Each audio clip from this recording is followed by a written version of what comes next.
taken for granted that we're gonna keep our bond millage rate at 6%. What is this bond proposal, assuming that we pass the full amount, what is this gonna do to your capacity to ask for future bond initiatives? Because in the past, Forest Hills has more or less come to the community about every 5 years with much smaller asks.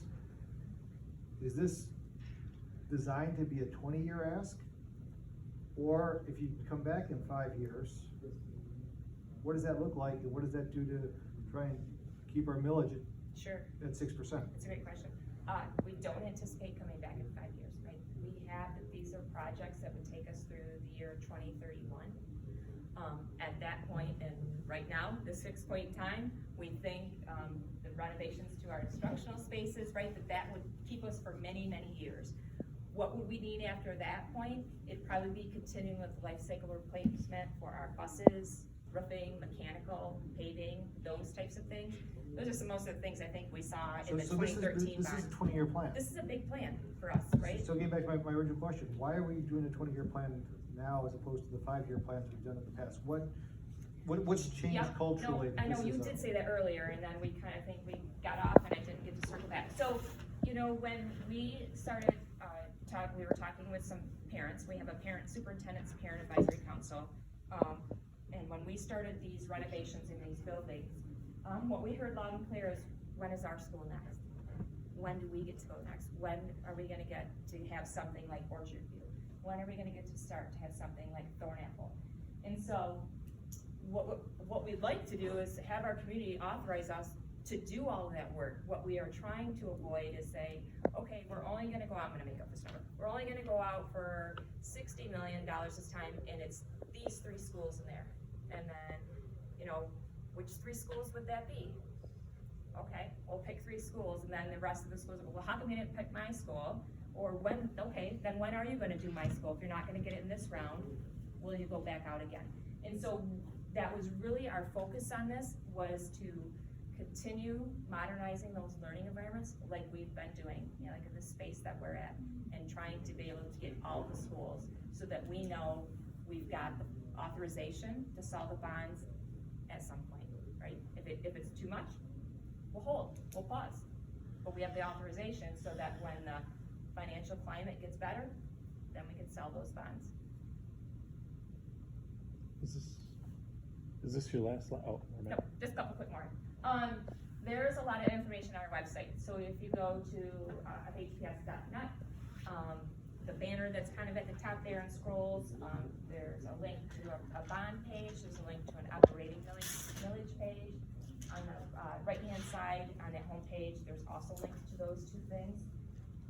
So I encourage you to go to those and get some more information. There's some frequently asked questions, and then there's some other information that's out there. You can also get to, if you're interested, because I know we had a lot of questions about school funding when we were talking about the operating millage at the beginning. We actually have a series of 3 quick videos. The Kent Intermediate School District put those together a couple years ago.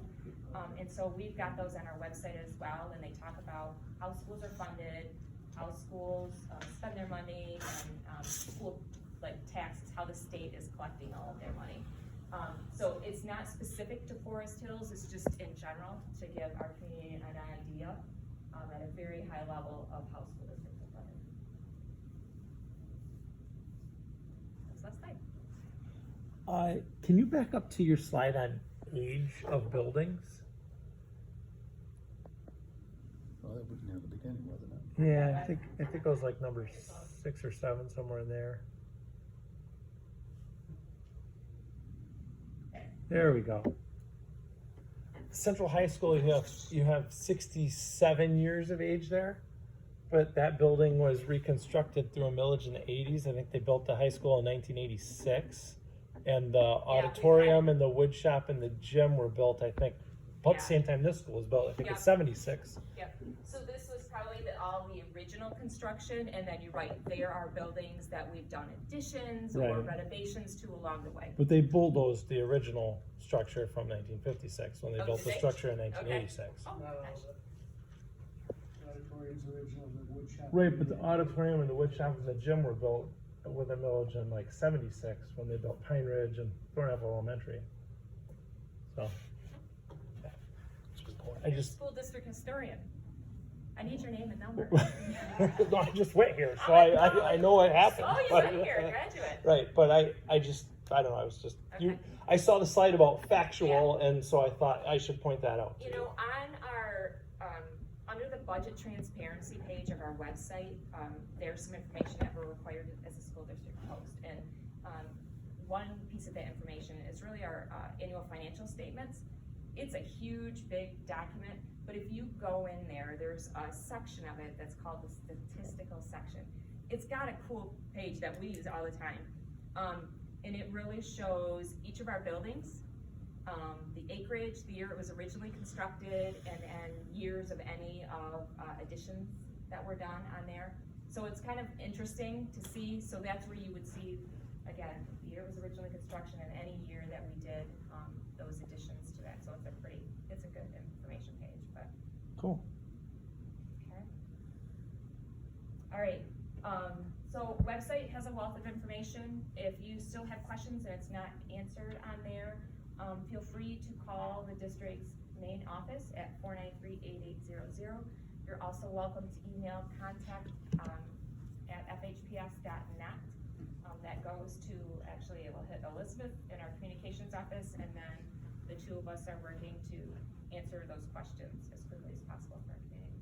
So thank you so much. It's a fantastic turnout. We had 5 at our first one, so we're happy to see so many of you here, and I'm glad you're interested in learning more about the two proposals that are on the November ballot. Have a great evening.